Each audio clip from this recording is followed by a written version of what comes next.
And it's West in at the 4-man position. That's the 5 to begin the second quarter for the Pacers. Okay, well, let's check in with Doris Burke reporting from our sideline in this game. Doris, take it away. Thank you, Kevin. Roy Hibbert has now mastered what he calls, quote, the straight up. He once saw Dwight Howard in the finals jump and absorb contact without fouling. And Hibbert thought to himself, I've got to learn how to do that. In drills, his coach, Frank Vogel, made him defend 2 players at once without fouling. At first, he wanted to give up, but guys, that is how he perfected it. He sure has. And Coach Vogel making sure the refs honor it. Doris, thanks. The Pacers making a switch here. Miles is checked in. George Hill, an efficient combo guard. He was acquired by the Pacers in a draft day deal back in 2011. That was the Kawhi Leonard trade, with Leonard, of course, going to the Spurs. It's a trade that benefited both sides. James Harden, he's checked in for Houston. You got to give the front office a lot of credit with the Pacers for what they put together. Without question, Kevin. You know, prevailing wisdom in the NBA was that to compete, you needed to either be a big market free agent destination or kind of tank for high draft picks. The Pacers kind of did it their own way, building solidly and steadily through the draft and with smart, shrewd free agent acquisitions. The biggest one being David West a few years back. Free throw drops for Hill. And the key for the Pacers in constructing this club has been finding terrific value in the draft. Roy Hibbert drafted 17th, Paul George 10th. Even George Hill was acquired for the 15th pick, so very impressive. Harden kicks to Ariza. Back to Harden. Beyond the arc. That's good. Harden's got 20. The D with very little pressure on their perimeter shooters. 3 of the last 5 baskets they've allowed have been of the three-point variety. Yeah, and unless they make some rotations and closeouts defensively, there's more to come, Clark. You know, and looking at the rise of these Pacers, it's hard to overlook the hiring of first-time head coach Frank Vogel, who's done a really nice job in leading that team. I think it all goes back to the front office, taking a team that could have been treading water and not realizing its potential, and then molding and shaping them into a championship contender. And he can't get the first one. Well, David West, a pro's pro, and a name many might overlook when talking about the best power forwards in the league, but since his arrival in Indy, he's been a big part of what's catapulted that team into the upper echelon. Back-to-back conference finals the last 2 years, and David West is in the middle of their success at both ends of the floor. Kicks it out to Ariza. Takes the 3. It's good. The assist that time from Smith. Smith's got his 4th assist in this one. Indiana's gone 6 of 14 with the 3 ball tonight. Just a little over 40%. And West not the most explosive leader. He won't wow you on the highlight reels. Yeah, and that lack of flash, might cost him some attention. But look, this guy can do it all. I mean, he defends, he can score inside, he can go outside and knock down that shot. I mean, he's a terrific all-around player. David West has the strength and skill to score in the low post, and he's got a nice ability to handle the ball to get to his spot. And he does not back away from contact. As a matter of fact, he invites it. He loves playing through contact. And both free throws good for West. You watch David West work in the post. He has some moves down there. Yeah, he's got that jump hook, beautiful turnaround jump shot. He also likes to use his strength to kind of knock the defender backwards and shoot that fadeaway jumper. Tell you what, until this defense gets out and defends the three-point line, I mean, it's going to be a parade. Yeah, we've already seen 3 in a row from out there. Hill. So the whistle blows on the shot, and 2 free throws for the contact right there.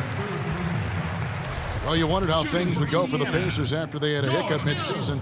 Had to call players-only meeting. And did so very close to the playoffs, Kevin. This team struggled because of its youth in handling the extra scrutiny and the burden of expectations, and it took them a while to kind of figure it out, and weren't quite as good as they wanted to be during the playoffs. And you can see how it affected the team early on in the playoffs. The Hawks took them to 7 games. They had some trouble with Washington. Definitely seemed like they had some issues to figure out. As you might have expected them to be, Clark, the Rockets were very good on the road. Well, with the way that team was comprised with multiple threats on the floor offensively, it's no surprise to see them excel on the road. Here's Beverly. He's got 9. And here's Harden for three, and another three for Houston. Well, as long as the threes keep dropping for him, he'll continue firing away. And they are dropping for him. What a game he's having from deep. Second quarter of play with almost 3 minutes gone. Well, as you said, the Rockets.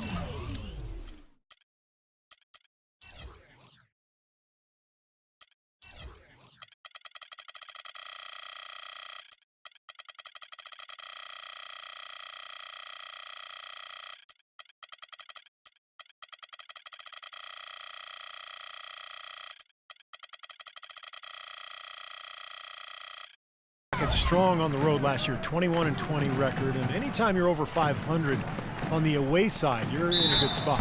And the basket is good. Got it to go through on the contact, so a free throw coming up. A great opportunity for a three-point play. The Rockets making a switch here. Jones is checked in.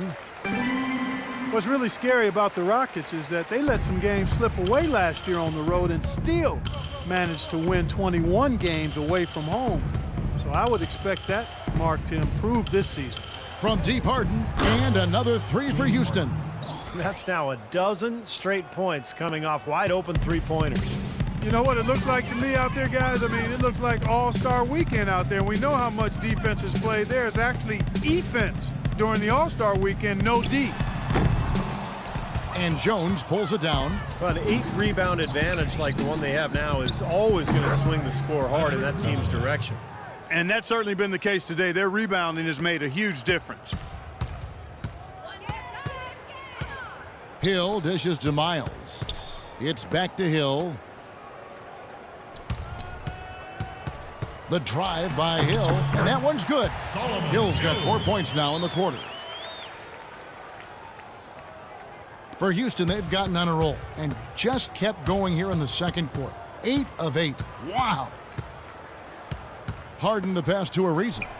Good. It's Harden with the assist that time. And that's 12 points for Trevor Ariza. They just continue to splash home those threes. Eliminating the deep shot has to become priority number one for this defense. It really does. I mean, it's not possible to give up that many points behind the arc and not pay the price in the end. West kicks to Allen. 5 to shoot. And Jones pulls it down. Now, normally that's a shot people make, but that's not really his bread and butter there. And another three for Houston.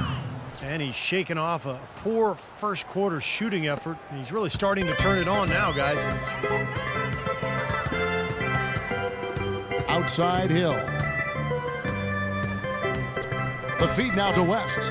And there are the Pacers with another bucket. The easiest way to do it sometimes is with the bounce pass.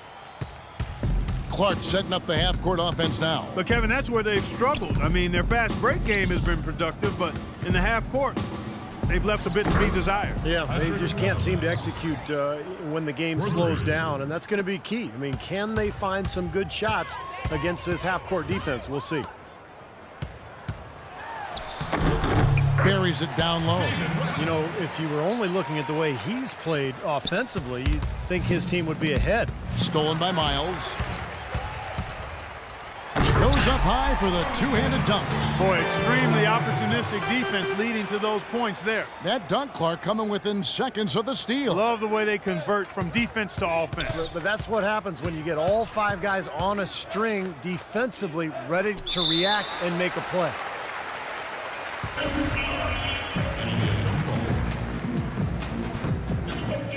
And so here is Houston.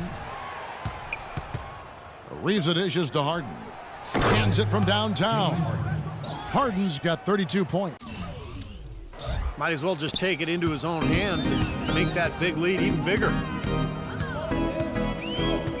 West setting the pick for Hill. An easy layup after coming off the pick. That finish brings me back to the old days, the silky smooth finger roll. Beverly the pass to Ariza. And it's going to be out of bounds. The Pacers will take it. I'll tell you what, wandering aimlessly out of bounds like that might earn him a ticket to the bench. Indiana making some changes. Hibbert comes in for Lavoy Allen. And Donald Sloan subbed in for C.J. Miles. Houston with a big group substitution here. Monty Eunice is checked in for Howard. Brewer comes in for Trevor Ariza. Pablo Prigioni. He's checked in for James Harden. And it's Terry in for Patrick Beverly. And assists like that have typified their effort today. Great ball movement. Really an example of the difference in how these teams have operated offensively. Much more individual play at the other end. Hill kicks to Sloan. Indiana moving it around. The fadeaway. That drops. 18 points for David West. That makes it 10 of their last 12 points coming from inside the painted area. Yep, that's something that the defense has to put a stop to. Maybe a defensive adjustment is necessary here. And another three for Houston. Boy, that is just good stuff for him. Nice touch. Indiana's gone 6 of 14 with the three ball tonight, just a little over 40%. And Doris Burke has a report for us from the sideline. Well, gentlemen, the Pacers head coach Frank Vogel has helped turn this team into a powerhouse. He's had a reputation for positivity, lifting his players up and boosting their confidence. As Paul George put it, coach has no shame in calling you out. If you don't know what you're doing, you're going to get embarrassed. No one wants that, Kevin. He'll call you out, Doris, that's for sure, thanks. And some changes here for the Pacers. Luis Scola, he's checked in for West. Paul George comes in for Solomon Hill. Rodney Stuckey subbed in for George Hill. The Pacers have gone 8 of 13 in the second quarter, well above the 50% mark from the field. Sloan can't cash in from close range. Boy, they've really dominated on the glass, and of course they've done a lot of good things here tonight, but the rebounds have played a major factor. Hey, Steve, you know rebounding always one of the key barometers in determining the victor. Scola sets a screen for George. And Sloan kicks to George. To the right side. Trying his luck deep. Can't get it to go. The Rockets go the other way with it. Deflects the pass. Makes a big high bounce and goes in. Terry's got 5 points now in the quarter. Well, as they continue to dominate, you wonder just how much higher this lead might get. I think it really could get out of hand, and you can credit their defense just as much as their offense for that. Oh, that's blocked. On the wing, Brewer. He's got 6, and that's going to be too many steps. Gets the whistle on the travel. You know, they've done a lot of things right in this game, but one thing they have to improve on is their ball security. They've been lucky. They've had a lot of turnovers, but some of those mistakes just haven't come back to haunt them, but that could change in a hurry. Joey Dorsey's checked in for Houston. 6 on the shot clock. Stolen by Terry. Left side, Terry. And that one is hammered home. Look at that lead up and down the court. They have been